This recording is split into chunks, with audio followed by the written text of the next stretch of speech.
Good morning student. आज हम लोग हिंदी निहारिका के पाठ 9 विशेषण के बारे में पढ़ेंगे। विशेषण का अर्थ है संज्ञा या सर्वनाम की विशेषता बताने वाले शब्दों को विशेषण कहते हैं। अर्थात जो शब्द संज्ञा या सर्वनाम की विशेषता बताते हैं उन्हें विशेषण कहते हैं।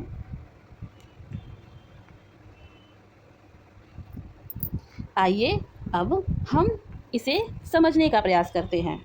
जैसे मोटा आदमी, लाल कमीज, मीठा सेब, गर्म दूध, थोड़ा पानी, बंगाली मिठाई, ऐसा आपके किताब में दिया हुआ है। तो इनमें अगर आप देखेंगे कि पहले है मोटा आदमी। आदमी क्या है? ये संज्ञा है और मोटा उसकी विशेषता है। तो यानी वो आदमी क्या है? मोटा है। यह वाक्य बता रहा है कि आदमी मोटा है। इसी प्रकार लाल कमीज, लाल कमीज में कमीज संज्ञा है और लाल शब्द उस कमीज की विशेषता बता रहा है कि वह लाल रंग का है। मीठा सेब, सेब संज्ञा है और मीठा शब्द सेब की विशेषता बता रहा है। गर्म दूध, दूध शब्द संज्ञा है और गर्म दूध की विशेषता बता रहा है।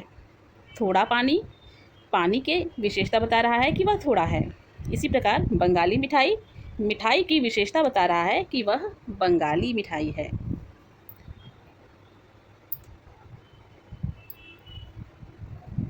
तो इस प्रकार आप लोगों ने चित्रों के माध्यम से जाना कि लाल, मोटा, मीठा, गर्म, थोड़ा, बंगाली शब्द विशेषण के शब्द हैं जो अपने बाद आए कमीज, आदमी, सेब, दूध, पानी, मिठाई की विशेषता बता रहे हैं।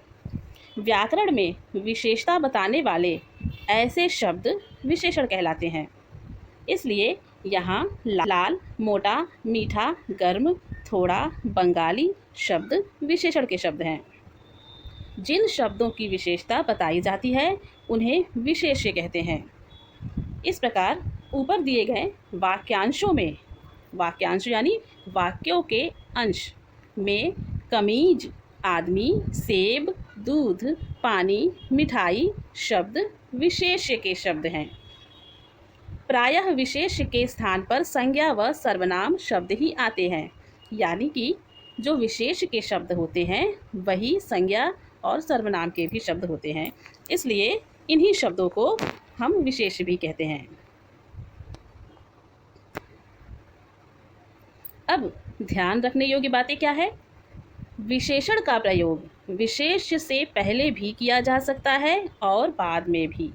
यानी हम विशेषण का प्रयोग विशेष्य या संज्ञा शब्द से पहले भी कर सकते हैं और बाद में भी कर सकते हैं। जैसे कमीज लाल है, यहाँ पर कमीज जो कि विशेष्य या संज्ञा शब्द है, इसके बाद लाल यानी विशेषण शब्द का प्रयोग किया गया है।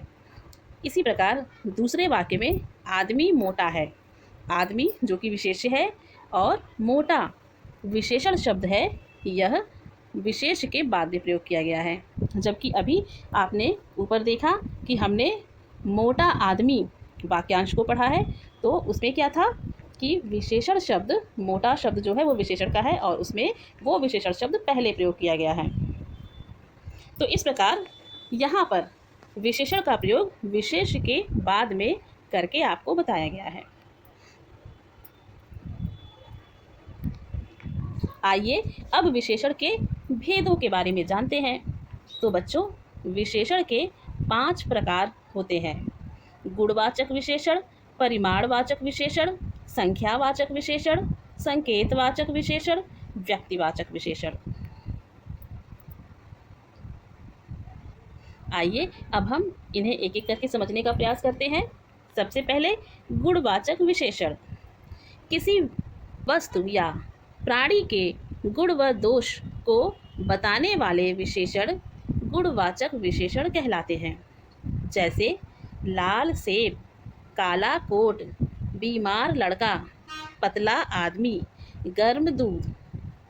इन वाक्यों में लाल, काला, बीमार, पतला और गर्म शब्द विशेषण के हैं जो कि अपने बाद आए विशेष शब्द के गुणों को दर्शा रहे हैं।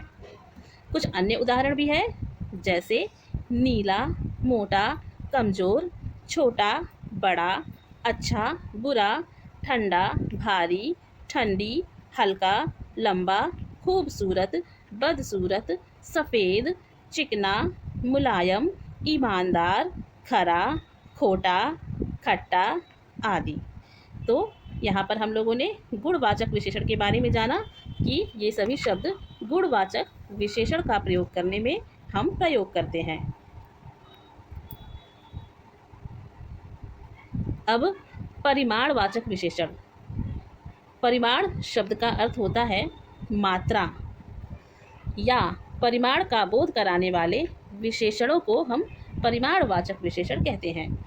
जैसे 1 किलो सेब, 2 मीटर कपड़ा, कुछ चाय, 1 लीटर दूध, बहुत लंबा।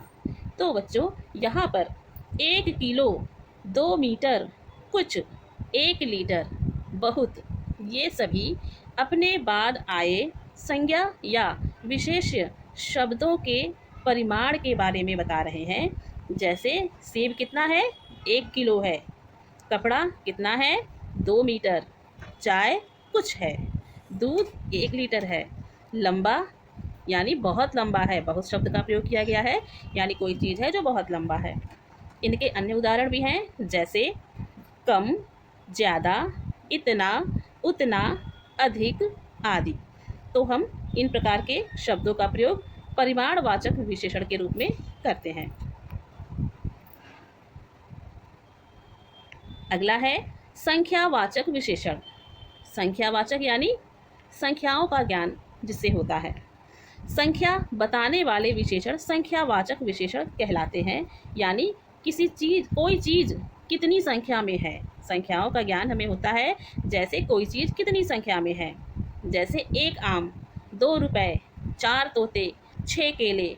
तो यहाँ पर हमें संज्ञा शब्दों की संख्याओं का पता चल रहा है कि आम कितना है, 1 है, रुपए कितने हैं, 2 हैं, तोते कितने हैं, 4 हैं और केले 6 हैं।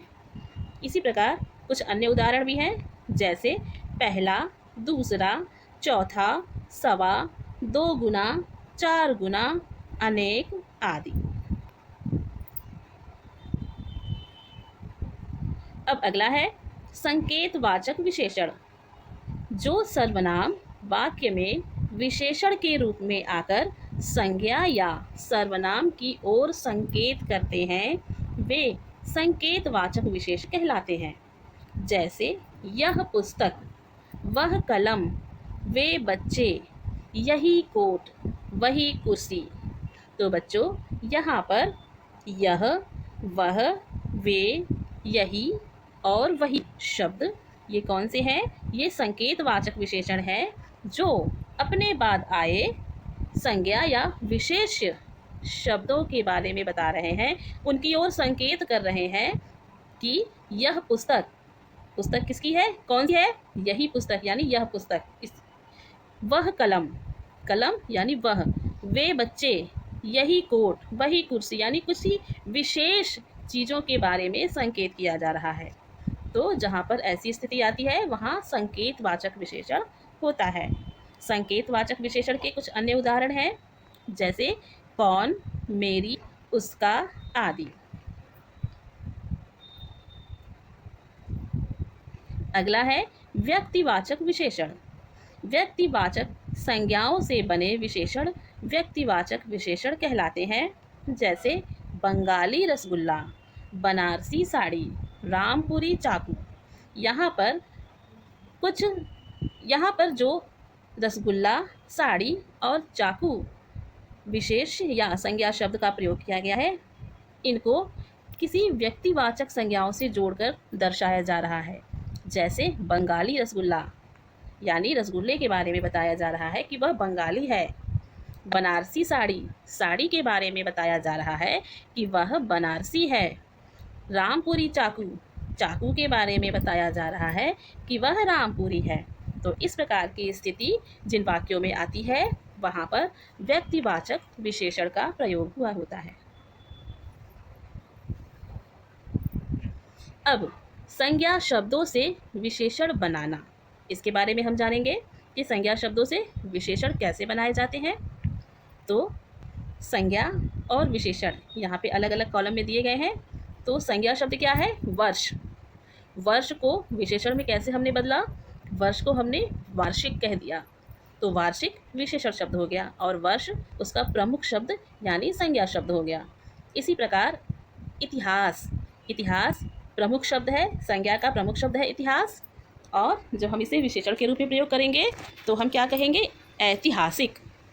वीर, वीर शब्द संज्ञा का प्रमुख शब्द है और विशेषण में जब हम प्रयोग करेंगे वीर को तो वीरता कहेंगे, वीरता के शब्द के रूप में इसका विशेषण में प्रयोग करेंगे।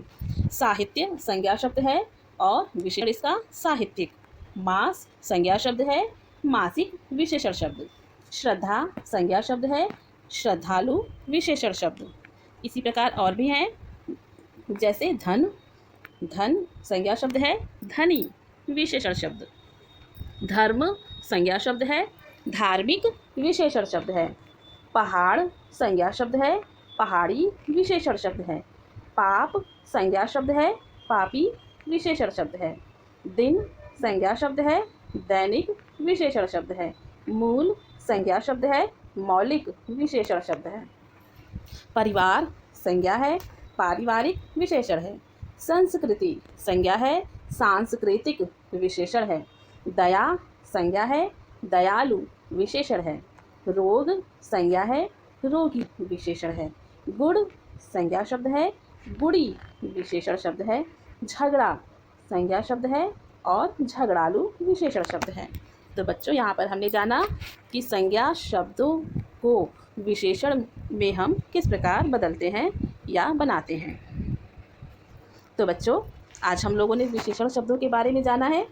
आई होप आपको पाठ समझ में आया होगा, लेकिन फिर भी यदि किसी को कोई समस्या या परेशानी हो या कुछ समझने में कोई दिक्कत हो तो आप हमसे ज़रूर पूछ सकते हैं। धन्यवाद।